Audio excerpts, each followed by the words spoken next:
Silicon brush কি আসলেই স্কিনে কোনো কাজ করে? হাত দিয়ে আমরা যতই স্কিন ক্লিন করি না কেন, স্কিন সম্পূর্ণরূপে ক্লিন করা কিন্তু অসম্ভব।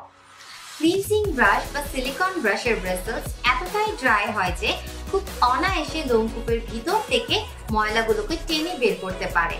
সিলিকন ক্লিনজিং ব্রাশ যে শুধুমাত্র ক্লিনজিং এর জন্য হয় তা কিন্তু নয়। এটি দ্বারা খুব সহজে ব্ল্যাকহেডস রিমুভ করা যায় এবং স্ক্রাবিং করা যায়।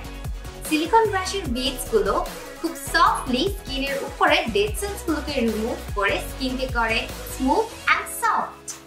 আমাদের অনেকেরই ব্ল্যাকহেডস এবং হোয়াইটহেডস এর প্রবলেম হয়ে থাকে, স্পেশালি আমাদের নোজ এরিয়াতে, চিক এরিয়াতে এবং ফরহেড এরিয়াতে এই প্রবলেমটা খুব বেশি আকারে দেখা দেয়।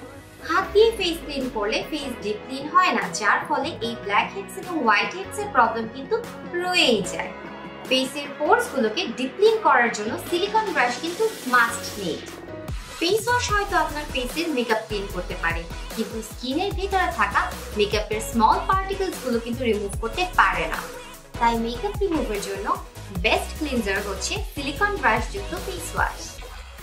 কেননা মেকআপের স্মল পার্টিকেলস যদি স্কিনের ভেতর থেকে সঠিকভাবে ক্লিন না হয়, সেক্ষেত্রে দেখা দিতে পারে pimples, blackheads, whiteheads, bumps, rashes, etc আরো অনেক কিছু।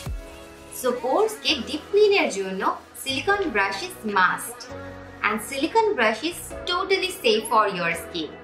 So glow with healthy and happy skin and stay with Guerniss.